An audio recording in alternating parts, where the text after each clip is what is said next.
कर्पूर गौरम करुणावतारम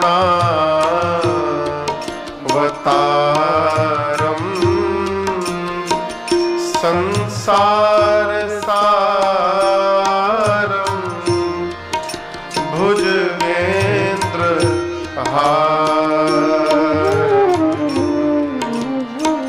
सदा वसंतम हृदया रविंदे भवम भवानी सहितं नमामि भवम भवानी। आपने एक नहीं दो दो कुलों को पवित्र कर दिया। कैसे? निमि कुल में जन्म लेकर मेरी बेटी ने निमि कुल को पवित्र किया है, और रघुकुल की बहू बनकर आज मेरी बेटी ने रघुकुल को पवित्र कर दिया है। मेरी बेटी ने दो दो कुलों को तार दिया।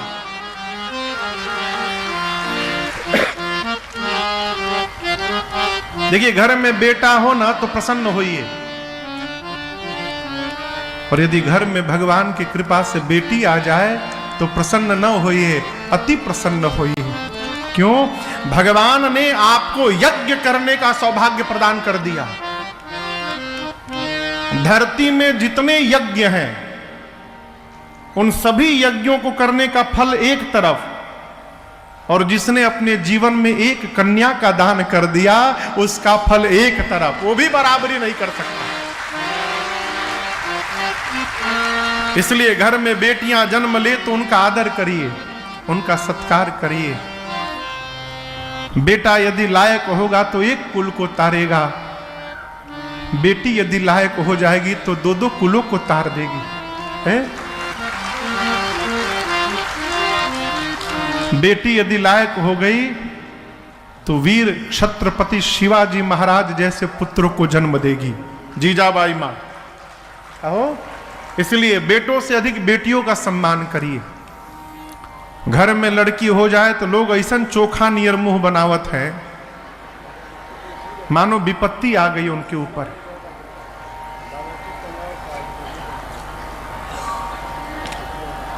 लड़कवा नहीं पूछेगा हो, लेकिन बेटी ससुराल में भी होकर माता पिता में मन लगा रहता है और उनके मंगल की कामना करती रहती है। बेटी ये बेटियां हैं। हम बंगाल से आते हैं। बंगाल में कई अधिकतर वृद्ध माता पिता का जीवन बेटियों के घर में बीतता है। बेटे छोड़ देते हैं माई बाप को, इसलिए बेटियों का आदर करिए। जनक जी महाराज ने मेरी मां का खूब दुलार किया है। थोड़ी देर बाद सासु माताओं के सेवा का समय जानकर मेरी सीता मैया विदा लेकर आई, सेवा में लग गई। रात्रि में सुनैना जी ने जनक जी से कहा कि कौशल्या जी कह रही थी आप ऐसा कुछ कर दें कि राम लक्ष्मण जी को छोड़कर भरत जी को साथ में रख लें। जनक जी मुस्कुराए, कहे सुनैना,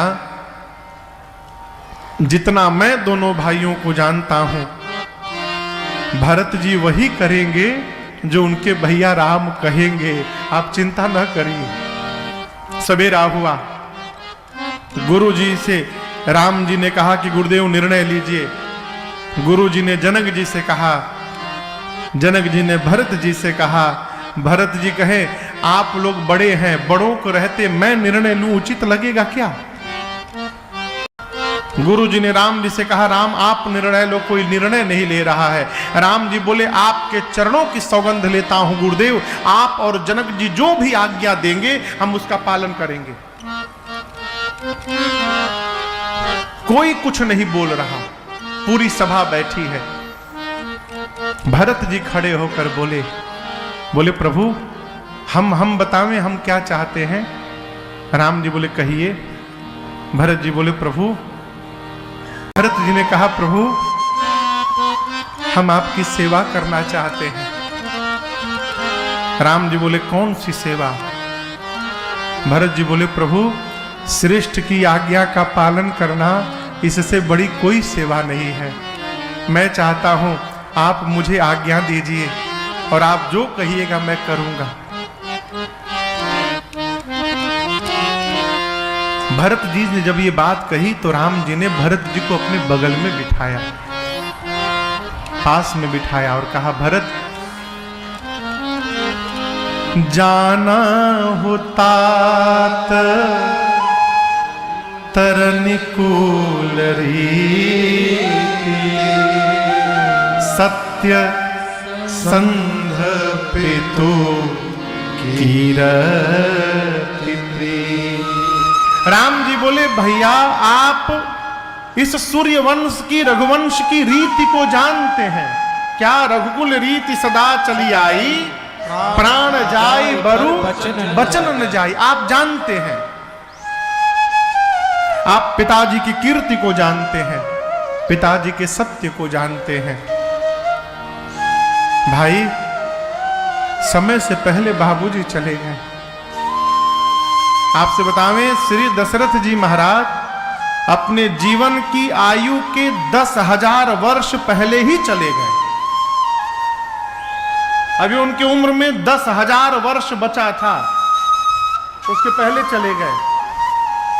राम जी अपनी आयु जीने के बाद 10,000 बाबूजी की आयु भी धरती पर जी के तब गए, उसको भी पूरा किए राम जी।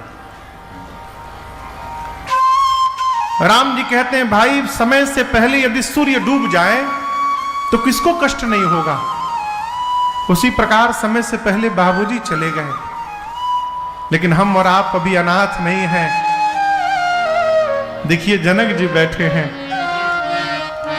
अब वही हम लोग के पिता हैं, और गुरु जी बैठे वो भगवान हैं। अभी हम लोग अनाथ नहीं है भाई। हम तो ये कहेंगे भरत जी, आप अपने धर्म का पालन करिए और मुझसे मेरे धर्म का पालन कराइए। भरत जी बोले, भैया हम तो एक ही धर्म जानते हैं, आपकी आज्ञा का पालन करते रहना है, इसके अलावा दूसरा कोई धर्म नहीं है, आप आज्ञा करिए हमको। राम जी देखिए कि अब मुझे बताना ही पड़ेगा, तो राम जी ने कह दिया, भाई चलिए मैं कहता हूं बंटवारा कर लिया जाए। अब बंटवारा शब्द सुनते भरत जी कांप गए, कहे भैया आप मेरे से बंटवारा करेंगे? अयोध्या की संपत्ति को देखकर कुबेर को लज्जा आती है, दशरथ धन सुनी धन दल जाए। उस सत्ता को आपने ठोकर मारा और उस सत्ता को मैं भी छोड़कर यहां पर आया हूं, और भैया आप मेरे से बंटवारा करेंगे?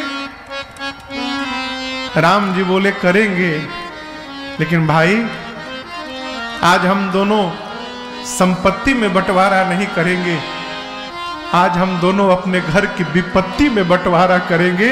हम लोग विपत्ति बांटेंगे भाई। ये प्रसंग कहता है, कथा कहती है, भाई से यदि बंटवारा करना ही है ना तो संपत्ति में न करिए, यदि कर सकते हैं तो अपने भाई की विपत्ति में बंटवारा करिए। संपत्ति बांटने वाले बहुत लोग मिलेंगे, विपत्ति में बांटने वाले बहुत कम लोग मिलेंगे। लेकिन आपन भाई शत्रु दिखाई देता है, और दूसरी कौन है? हमारे भाई जैसे हैं। जहां जैसे लग जाता है वहां नकली होता है, असली नहीं होता है? अपने भाई को नहीं कहते कि भाई जैसे है, अपना भाई भाई भाई होता है, और जहां जैसे हो गया वो नकली होता है। हम लोग कथाओं में रहते हैं, हर 10 दिन बाद परिवार, घर, प्रदेश, बोली, माटी, पानी सब बदलता है। किसी किसी के घर में जाते हैं ना तो घर वाले कहते, महाराज इसको अपना ही घर समझिएगा। सुन के हंसी आती है। जो अपना होता है उसको समझना नहीं पड़ता है, और जिसको समझना पड़ता है वो अपना नहीं होता है। लोग कहते हैं महाराज अपने समझिएगा, इसको अपना घर समझिएगा। कितने दिन? 9 दिन। 9 दिन केवल अपना समझिएगा, 10वें दिन महाराज ना समझिएगा, 10वें दिन निकल लीजिएगा। भाई से विपत्ति बांटिए, हैं, संपत्ति न बांटिए।